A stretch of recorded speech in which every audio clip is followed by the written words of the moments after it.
नमस्कार दोस्तों, स्वागत है आपका आपके अपने YouTube channel Bharat trading academy में। क्या आप ऑप्शन ट्रेडिंग समझना चाहते हैं लेकिन premium, intrinsic value, extrinsic value, ITM, ATM, OTM जैसे अलग अलग टर्म्स से कंफ्यूज हो रहे हो? आज हम आपको बहुत सिंपल तरीके से ऑप्शंस के प्रीमियम का कॉन्सेप्ट समझाएंगे फॉर्मूला के साथ, और आपको बिल्कुल बेसिक लेवल से समझ आएगा कि ये कैसे काम करता है। तो चलिए शुरू करते हैं। सबसे पहले ऑप्शंस क्या होता है? तो ऑप्शन एक फाइनेंशियल टूल है जो ट्रेडर्स और इन्वेस्टर्स को कम पैसों में ज्यादा फायदा लेने का मौका देता है। आप इसे एक लेवरेज की तरह समझ सकते हैं जिसमें आपको कम कॉस्ट में बड़े फायदे मिलते हैं। एग्जांपल के तौर पर सपोज दैट कोई एक ऑब्जेक्ट है जिसकी कीमत 1 लाख रुपए, ठीक है, और अगले कुछ घंटों में उसकी कीमत बढ़ने वाली है, बट आपको उसे बाई करना और आपके अकाउंट में सिर्फ 10,000 रुपए पड़े हैं। तो होता क्या है, यहीं पर ऑप्शंस का टर्म इंट्रोड्यूस होता है। आपको उस 1 लाख रुपए चीज के बदले एक कोई और चीज बाई करने को कहा जाएगा जिसकी कीमत 10,000 रुपए ही है, और जब वो 1 लाख रुपए की चीज की कीमत बढ़ेगी तो ये 10,000 रुपए वाला जो ऑब्जेक्ट है इसकी भी कीमत बढ़ जाएगी और उतनी ही बढ़ेगी। तो आपने 10,000 रुपए ही लगाए, बट आपको उस 1 लाख रुपए वाली चीज का जो गेन है वो सिर्फ 10,000 रुपए में ही आपको मिल गया। इसी को बेसिकली ऑप्शंस कहते हैं। अब बात करते हैं प्रीमियम की। तो जब आप एक ऑप्शन खरीदते हो, आपको एक राइट मिलता है कि आप किसी एसेट को फ्यूचर में खरीद या बेच सकते हो, लेकिन आपको ये करना जरूरी नहीं होता है। ये राइट लेने के लिए आपको एक प्राइस पे करना होता है जिसे हम प्रीमियम कहते हैं। और प्रीमियम ऑप्शन के जो प्रीमियम होते हैं उसमें दो टर्म्स आते हैं, एक आता है ऑप्शन बायर, एक होता है ऑप्शन सेलर। ठीक है, बायर कौन होता है? बायर वो होता है जो प्रीमियम पे करता है लेकिन उसके पास सिर्फ राइट होता है, ऑब्लिगेशन नहीं होता है। सेलर कौन होता है? सेलर को बेसिकली राइटर भी कहा जाता है। तो सेलर वो होता है जो प्रीमियम रिसीव करता है लेकिन उसके पास ऑब्लिगेशन नहीं होती। उसके पास ऑब्लिगेशन होती है कि अगर बायर चाहे तो उसे उस एसेट को सेल या बाई करना पड़ेगा। ठीक है, नाउ ऑप्शन के जो प्रीमियम होते हैं वो कैसे डिसाइड होते हैं? तो देखो, ऑप्शंस के जो प्रीमियम होते हैं ना, बेसिकली एक फॉर्मूला होता है। ठीक है, हम इसको अभी डिटेल में डिस्कस करेंगे। तो ऑप्शन का प्रीमियम का प्राइस बेसिकली डायनेमिक होता है। ठीक है, मतलब हर वक्त के, मतलब ये मार्केट के वक्त के हिसाब से बदलता रहता है, ऊपर या नीचे जाता रहता है। ठीक है, ये प्राइस जो होते हैं, ऑप्शन के जो प्रीमियम के प्राइस होते हैं, ये दो इंपॉर्टेंट पार्ट से मिलकर के बने हैं।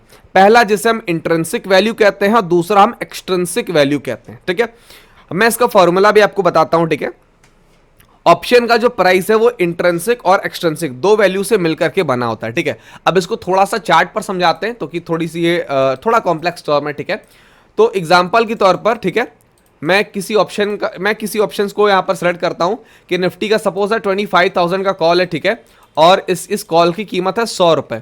तो इसमें क्या होता है ना, इंट्रिंसिक वैल्यू भी है और एक्सट्रिंसिक वैल्यू भी है।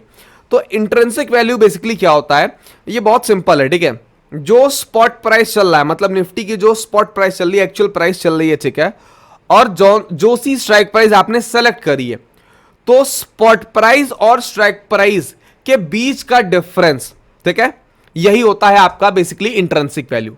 जो स्पॉट प्राइस चल रही है, मतलब ये कीमत, और जो आपने स्ट्राइक प्राइस सेलेक्ट की है वो कीमत, उसके बीच का डिफरेंस बेसिकली ये वैल्यू होता है। ठीक है, इसको हम कहते हैं इंट्रिंसिक वैल्यू। ठीक, चलो फॉर एन एग्जाम्पल, अगर स्पॉट प्राइस 150 रुपए, ठीक है, और स्ट्राइक प्राइस 100 रुपए, तो इंट्रिंसिक वैल्यू कितनी होगी? बहुत आसान है, 150 माइनस 100 दैट इज 50 रुपीज। तो इसी तरह से हम इंट्रिंसिक वैल्यू कैलकुलेट करते हैं। नाउ एक्सट्रिंसिक वैल्यू क्या होता है? तो देखो, एक्सट्रिंसिक वैल्यू थोड़ा सा ना कॉम्प्लेक्स टर्म है। ठीक है, बेसिकली इसमें क्या होता है, क्योंकि देखिए ये ऑप्शन के टाइम तक बचा हुआ टाइम और मार्केट वोलेटिलिटी पर डिपेंड करता है। मतलब जितना ज्यादा टाइम एक्सपायरी में बचा होगा उतनी ज्यादा एक्सट्रिंसिक वैल्यू होगी, इसीलिए हम इसको टाइम वैल्यू भी कहते हैं, एक्सट्रिंसिक वैल्यू को। ठीक है, बेसिकली क्या होता है, एग्जांपल के तौर पर हर ऑप्शंस का जो कॉन्ट्रैक्ट होता है उसकी एक एक्सपायरी डेट होती है। जैसे निफ्टी का हर हफ्ते को थर्सडे वाले दिन, यानी गुरुवार वाले दिन, ये एक्सपायर हो जाता है। ठीक है, तो निफ्टी का जो प्रीमियम है, ठीक है, वो थर्सडे तक जाते जाते, ठीक है, उसकी कुछ वैल्यू अपने आप घटती रहती है, वो समय के साथ धीरे धीरे घटती रहती है। उसको हम कहते हैं टाइम वैल्यू है एक्सट्रिंसिक वैल्यू। तो मैंने आपको इंट्रिंसिक वैल्यू बताया ना, जो एक्सट्रिंसिक वैल्यू होती है वो बेसिकली टाइम वैल्यू होती है। ठीक है, इस कॉन्ट्रैक्ट का एक्सपायरी तक कितना टाइम है उसको हम एक्सट्रिंसिक वैल्यू कहते हैं बेसिकली। ठीक है, अब एक्सट्रिंसिक वैल्यू कैसे डिसाइड होती है, तो ये अपने आप में बहुत कॉम्प्लेक्स चीज है और ये आपको अगर आपको सिर्फ ट्रेडिंग पर्पस के लिए चीजें सीखनी है तो इतना डेप्थ में जाने की आपको आवश्यकता नहीं है। अब थोड़ा सा ना मैं और इसके इन डेप्थ में चलता हूं, ठीक है। एक फॉर्मूला होता है जिसको हम कहते हैं ब्लैक शोल ऑप्शन प्राइसिंग मॉडल। इसमें ना एग्जैक्ट ऑप्शन का जो प्राइस आप देखते हो ना, एग्जैक्ट प्राइस वो कैसे डिसाइड होता है तो वो आपको बताता हूं, ठीक है। बेसिकली क्या होता है, ऑप्शन का जो एक्चुअल प्रीमियम कैलकुलेट करना थोड़ा सा टेक्निकल होता है, ठीक है। और इसके लिए एक पॉपुलर फॉर्मूला यूज करा था जिसको हम ब्लैक शोल ऑप्शन प्राइसिंग मॉडल कहते हैं। ये फॉर्मूला प्रीमियम का एक्यूरेट प्राइस निकालने के लिए कुछ इंपॉर्टेंट फैक्टर को यूज करता है, जो कि 6 फैक्टर हैं, जिसमें से पहला फैक्टर है कि ऑप्शन का प्राइस जो कि आप पे कर रहे हो। दूसरा, प्राइस ऑफ अंडरलाइन सिक्योरिटी, मतलब अगर आप निफ्टी के ऑप्शन में ट्रेड कर रहे हो तो निफ्टी आपकी अंडरलाइन सिक्योरिटी कही जाएगी, ठीक है, जिस एसेट पे ऑप्शन लिया जा रहा है बेसिकली।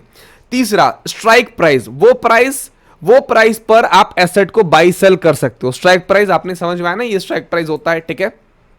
टाइम टू एक्सपायरेशन, मतलब कितने दिन बचे हैं ऑप्शन की एक्सपायरी तक। पांचवा, इंटरेस्ट रेट, मार्केट में एप्लीकेबल इंटरेस्ट रेट क्या होता है, जो मैं ओवरऑल इंटरेस्ट रेट की बात कर रहा हूं, जो कंट्री का इंटरेस्ट रेट चल रहा होता है, ठीक है, मैं उसकी बात कर रहा हूं, ठीक है। छठवा, इंप्लाइड वॉलिटिलिटी, आईवी, ये थोड़ा ट्रिकी है, ठीक है, क्योंकि ये सीधा देखने को नहीं मिलता। इससे कैलकुलेट करने के लिए पहले के 5 डेटा पॉइंट चाहिए होते हैं, तब आईवी बेसिकली मार्केट की फ्यूचर वॉलेटिलिटी को प्रिडिक्ट करता है, मतलब बाजार भविष्य में कितना वॉलेटाइल हो सकता है इस चीज को प्रिडिक्ट करता है। तो इन 6 चीजों को मिला करके आपका ऑप्शन का बेसिकली प्रीमियम डिसाइड करा जाता है। ये फैक्टर एक साथ मिलकर के ऑप्शन का एग्जैक्ट प्रीमियम निकालते हैं। इस फॉर्मूला से आप समझ सकते हैं कि मार्केट कब रिस्की होगा और कब फायदा का मौका मिलेगा। तो इस तरीके से ऑप्शंस के प्रीमियम को डिसाइड करा जाता है, ठीक है।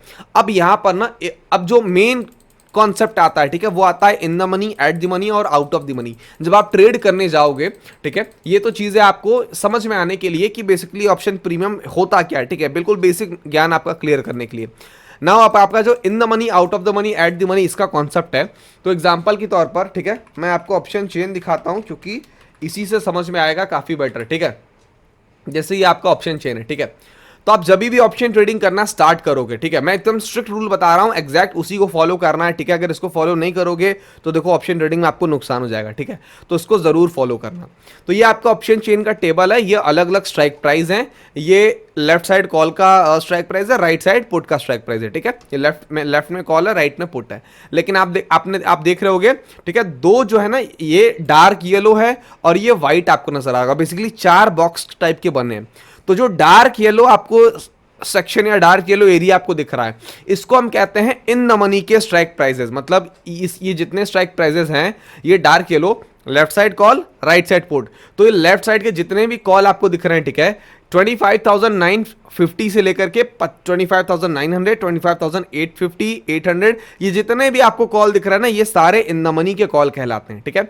और राइट साइड में पुट का सेक्शन है, जो 26,000 का पुट, और उसके ऊपर जितने भी आपको पुट दिख रहे हैं 26,050, 26,100, ये सारे आपके इन द मनी के पुट कहलाते हैं, ठीक है। और ये व्हाइट वाले जितने दिख रहे हैं, ये आपके out of the money call और out of the money put कहलाते हैं। अब इसमें मसला क्या है, इसमें ट्रिक क्या है, तो देखो होता क्या है, जब भी आप ऑप्शन बाई करने जाओगे, आप सिर्फ इन द मनी वाले कॉल को बाई करोगे और इन द मनी वाले पुट को बाई करोगे। आप कभी भी ऑप्शन में आउट ऑफ द मनी, ये जो आपको व्हाइट सेक्शन में दिख रहा है ना, कॉल व्हाइट सेक्शन वाला पुट दिख रहा है, ये आपको कभी भी इसको बाई नहीं करना है, ठीक है। ये वाला जो स्ट्राइक प्राइस होता है, ये सिर्फ ऑप्शन सेलर के लिए होता है, ठीक है। अगर आप ऑप्शन सेलिंग करना चाहते हो, जो कि ज्यादा कैपिटल रिक्वायर्ड होता है मार्केट में, अमूमन 1 से 1.5 लाख रुपए मिनिमम चाहिए था ऑप्शन सेलिंग करने के लिए, और अगर आप ऑप्शन बाइंग करना चाहते हो तो आप 10,000 से भी स्टार्ट कर सकते हो, ठीक है, 10-15-20,000 से स्टार्ट कर सकते हो। तो अगर आप ऑप्शन बाइंग कर रहे हो तो सिर्फ इन द मनी के कॉल पुट को बाई करोगे, आउट ऑफ द मनी को टच नहीं करोगे। इसका रीजन क्या होता है, आउट ऑफ द मनी के जो कॉल या पुट होते हैं ना, इनमें जो टाइम वैल्यू होता है, ठीक है, टाइम वैल्यू बहुत तेजी से घटता है। अब टाइम वैल्यू अपने आप घटता है, तो सोचो आपने कोई चीज बाई करी, ठीक है, और एग्जाम्पल के तौर पर बाजार को अगर ऊपर जाना है तो कॉल में आपको फायदा मिलना है, और बाजार को नीचे जाना है तो आपको पुट में फायदा मिलना है। तो आपने देखा कि बाजार ऊपर जा रहा है, मैं कॉल बाई करता हूं, आपने कॉल बाई करा इन द मनी का, और आपने एक कॉल बाई करा आउट ऑफ द मनी का। आप देखोगे कि इन द मनी वाले कॉल में आपको हमेशा ज्यादा फायदा मिलेगा और आउट ऑफ द मनी वाले कॉल में हमेशा आपको कम फायदा मिलेगा। क्यों?